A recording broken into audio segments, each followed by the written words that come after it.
বিকালের নাস্তা অথবা বাচ্চাদের টিফিনে দেওয়ার জন্য আজকে একটি আলু চপের রেসিপি দেখাচ্ছি।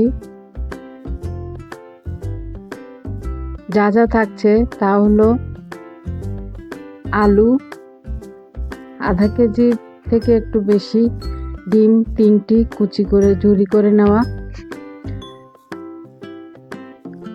এখানে একটি কাঁচা ডিম, আর এখানে বিস্কুটের গুঁড়া আছে 1 কাপ পরিমাণ,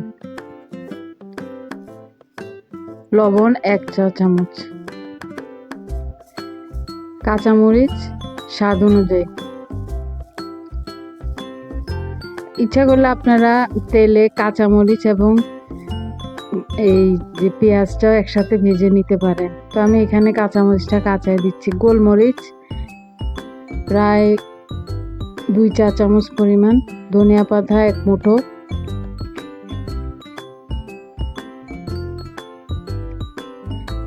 তারপর সবগুলোকে মাখিয়ে নিব। পেঁয়াজ ভাজি আছে এখানে আর পেঁয়াজ বেরেস্তা আছে, তো আমি দুটাই, হালকা ভাজা পেঁয়াজ আর বেরেস্তা পেঁয়াজ, প্রায় 2টো মাঝারি সাইজের পেঁয়াজের বেরেস্তা আর দুটো মাঝারি সাইজের পেঁয়াজের হালকা ভাজা। কাঁচা দিব না, কারণ যদি এটা আমরা বেশি হয়ে গেলে রেখে দিতে পারি ফ্রোজেন করে, তো এই জন্য আমি পেঁয়াজটা রান্না করে দিছি। তো আপনারা ফ্রোজেন করলে এখানে কাঁচা ডিমটা মিশাবেন না, পরে এগুলো বক্সে করে এমনি মাখানো অবস্থায় রেখে দিবেন, পরে কাঁচামরিচ এবং বিস্কুটের গুঁড়োটা মিশাবেন। তো এইভাবে আমি এগুলোকে চপের শেপ দিয়ে নিয়েছি।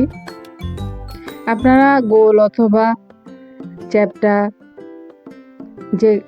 যে যেমন পছন্দ করেন তেমন করতে পারেন। তো এটাকে আমি ডিমের মধ্যে গড়িয়ে বিস্কুটের গুঁড়াতে গড়িয়ে নিব। তো আমি এখানে 2টো করে দেখিয়েছি, এভাবে আমি একে একে সবগুলো করে ফেলব।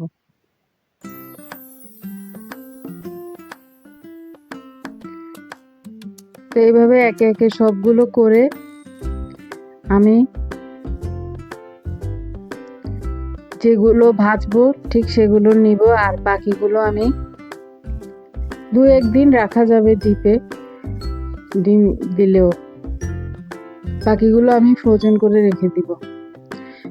বা আপনারা যদি বানান, আপনারা একটু বেশি পরিমাণে বানাবেন, কারণ এগুলো তো অনেক কিছু রেডি করতে হয়, তো একসাথে বানালে যেন 2-1 দিন খাওয়া যায়, ওভাবে বানাবেন। তো আমি এখানে তেলটা গরম করে আমি এখানে বেশ কয়েকটা দিয়ে দিয়েছি। তো আপনারা এতগুলো দিবেন না, বেশি একসাথে দিয়ে ফেললে তেলটা ঠান্ডা হয়ে যায়। তো 3টা করে দিবেন এবং একটু সময় নিয়ে দিবেন, যাতে করে তেলটা ঠান্ডা না হয়। তো এগুলোকে আমি গোল্ডেন করে ভেজে নিব, এপিট ওপিট করে।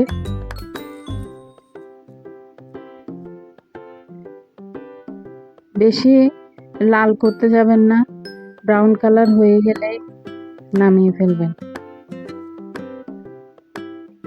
তো আমার চপগুলো ভাজা হয়ে গেছে। আমি এইটাতে চুলার আঁচ রেখেছি। আমরা ভাত বলক আসলে চুলাটাকে যে পর্যায়ে নিয়ে আসি কমিয়ে, যাতে মার না পড়ে, ঠিক সে পর্যায়ে নিয়ে আসতে হবে চুলাটাতে যেন নীল আগুন জ্বলে, বেশি আগুন না জ্বলে, লাল আগুন যেন না জ্বলে। এতে করে আপনার তেলটা পুড়ে যাবে, তেল থেকে ধোঁয়া বের হবে।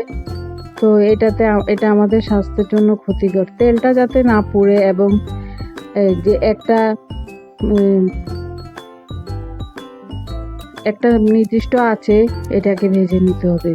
বেশি আঁচ দিলে দেখা যাবে উপরেরটা খুব দ্রুতই হয়ে যাবে, কিন্তু ভিতরে তেমন একটা হবে না, কারণ আমি এতে কাঁচা ডিম দিয়েছি। তো কাঁচা ডিমটা ভালো মতো কুক হওয়ার জন্য অন্তত সুন্দর করে ভেজে নিতে হবে।